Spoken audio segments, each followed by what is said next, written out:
kulan wacan daawade waa mar kale ee channelkeena xogta daahsoon maantana waxaynu eegi doonaa dilkii Khashoggi afar ka mid ah raggii ka dambeeyay dilkaas oo tababar ka helay dalka Mareykanka sidee bay ku suurto gashay warbixin guud ayaan ku eegi doonaa haddii aad inagu cusub tahay waxaan kaa codsanaynaa in aad boggeena subscribe saarto si aad ugu mid noqoto daawadayaasheenu dhiirigelinta ka helno sidoo kalena waxaan idinka doonaynaa like iyo comment ku aadan warbixinada iyo sheekooyinkan halkan idinkugu soo gudbino markana afar Sacuudi oo ku lug lahaa geerida suxufigii Washington Post ee Jamal Khashoggi 2018 la dilay ayaa tababar qaas ah ka helay Mareykanka sanad ka hor dilkiisa.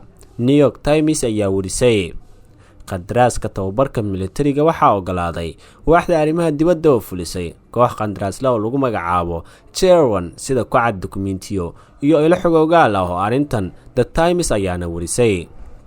wasaaradda arrimaha dibadda ayaa marka hore siisay ruqsadda tababarka militariga ee ilaalada boqortooyada Sacuudiga kooxda Cherwan oo bilaabmayay 2014 xilligii maamulkii Obama sida laga soo xigtay The Times.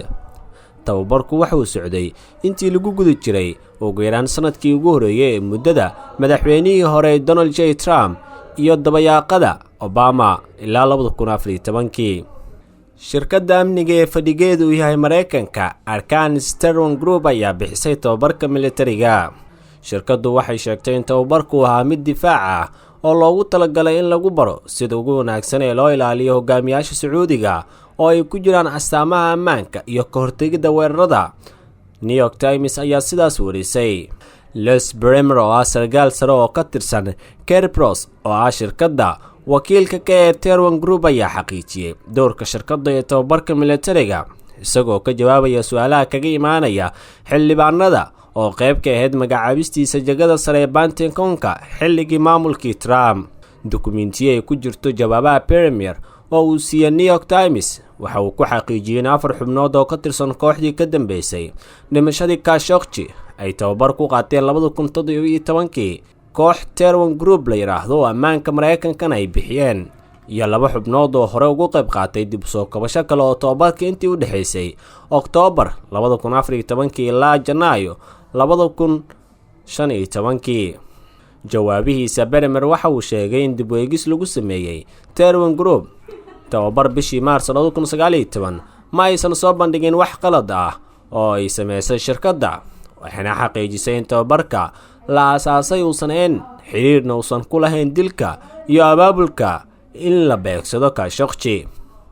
tababarka la bixiyo waxa uu ahaa midaan xiriir la lahayn falalkooda foosha xun ee xilligaas dhacay. Bremer ayaa ku riyay jawaabihiisa isagoo soo xiganaya warbixinta Times. maamulka Trump waxa uu ku dhamaaday ku noqoshada magacaabista Bremer ee jagadii ugu sareysay Pentagon mana uusan dirin dokumentiyada Kongareeska sida daraaddeed sharci dejiyaasha Mareykanka weligood ma helin jawaabaha su'aalahooda sida laga soo xigtay New York Times. qofka xogogaalka ahaa waxa uu la xiriiray wasaaradda arrimaha dibadda si ay ugu faalooto arrintaas ayuu warbixintiisa daba dhigay. Jamal Khashoggi oo ah falanqeeyo caan ah isla markaana wax ka qora jariirada Washington Post wuxuu mar ka mid ahaa qoyska boqortooyada laakiin aragtidooda ku aadan ayay ka xumaadeen. aragtiyada uu soo qori jirayna waxay ahaayeen kuwa toos kaga hor imaanaya Maxamed bin Salman iyo guud ahaan qoyska boqortooyada. mar haddii shaqadiisa ay noqotay mid aad u dhaliilo la macaamilka qoyska boqortooyada Sacuudiga waa uu isaga tagay la shaqaynta qoyska. waxaa lagu dilay qunsuliyadda Sacuudiga ee Istanbul bishii October 2018. waxaa kaloo la jarjaray guud ahaan hilibkiisa sida ay sheegeen saraakiil balse xilligaas waxaa qasriga qunsuliyadda la galay ka hor intuusan Khashoggi galin afar xubnood oo tuhumsanayaal ahaa. Khashoggi waxa uu aaday qunsuliyadda si uu ugu soo qaato dokumentiyada guurka loogu baahan yahay inuu ku guursado gabadha uu guursanaya xilligaas ee Hatiga Senghis. meedkiisa weli lama aanay helin muddo dheer ayayna ku qaadatay tani walaa xoogani ayayna ku abuurtay dadyow badan oo caalamka. bishii Febraayo maamulka Biden wuxuu daaha korogay warbixin sirdoonka CIA-da oo toos ugu lug leh dhaxal sugaha Sacuudiga kuna aadan inuu ka dambeeyo dilkii Khashoggi. waxaan qiimeynaynaa in dhaxal sugaha boqortooyada Sacuudi Carabiya Maxamed bin Salman uu ogolaaday howlgalka ka dhacay magaalada Istanbul ee dalka Turkiga si loo soo qabto ama loo dilo suxufiga Sacuudiga u dhashay Jamal Khashoggi ayaa lagu yiri warbixin ay bixisay xafiiska agaasinka sirdoonka qaranka.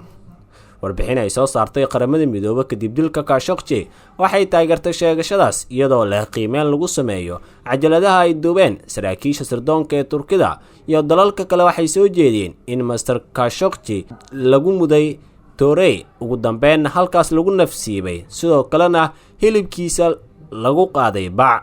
saraakiisha Turkiga oo ay weheliyaan saraakiil ka tirsan UN-ka iyo Mareykanka waxay xaqiijiyeen in meejka Khashoggi la jarjaray, lafihiisana la jajabiyay, ugu dambeyn lagu qaaday boorsooyin ay wateen 4 ka mid ah saraakiil ka tirsan qunsuliyadda, kuwaas oo dalka isaga hayaamay maalin kadib markii la waayay Khashoggi.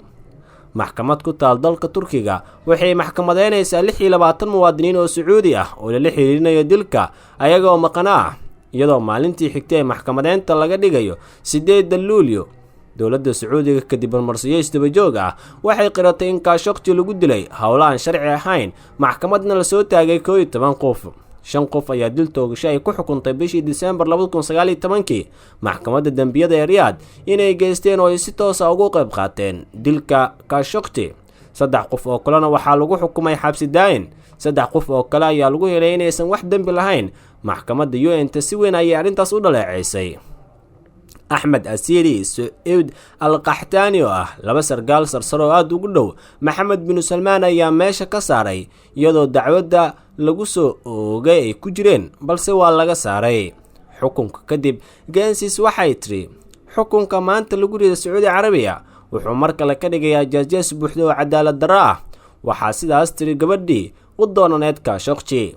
dilkii Khashoggi waxa uu daaray olole cadaadis caalami oo ka dhan ah maamulka Sacuudiga, taasoo keentay in saraakiisha Mareykanka iyo saraakiisha kale ee dibadda ay si kooban su'aalo ugu weydiiyaan xiriirka diblomaasiyadeed ay la leeyihiin Sacuudiga. kadib kulankii ugu horeeyay ee Biden uu la yeeshay Maxamed bin Salman horaantii bishii Maarso, waxaa la sheegay inuu diiday inuu cunaqabateyn ku soo rogo maamulka Sacuudiga kuna aadan dilka Khashoggi dartiis, balse waxaa la rumaysan yahay warbixinaduna ay tilmaamayaan in weli loo baahan yahay jawaabaha dhammaystiran ee ku aadan in jawaab sax ah laga bixiyo saraakiisha sida saxda weerarka kaga dambeysay. waxaana wargeysku soo bandhigay in dadka la xukumo qaarkood aysanba ka mid ahayn. sidaa daraaddeed Maxamed bin Salman ayaa lagu eedeeyey in saraakiisha tababarta qaadatay, gaar ahaan 4 tababarkii ugu dambeysay Mareykanka ku soo qaatay ay ahaayeen dad xigaal u ahaa, sidoo kalena aad ugu dhowaa Maxamed bin Salman oo ah nin mayal adag, go'aanadiisuna ay yihiin kuwa sax ah. Bernier oo ah shirkadda tababarkan bixisay ninka u hadlayay waxa uu sheegay in wasaaradda arrimaha dibadda ee Mareykanka iyo hay'adaha kale ee dowladda ay mas'uul ka yihiin turxan bixinta ciidamada shisheeye ee lagu tababarayo gudaha Mareykanka, sidaa daraaddeed ayagu aysan mas'uuliyad ka saarnayn arrintan. balse weli Maxamed bin Salman waa la weydiinayaa dilka ku aadan Khashoggi 3 sano kadib. hagaag daawadayaal, guud ahaan maanta barnaamijkeennii waa naga intaa. nabadgelyo.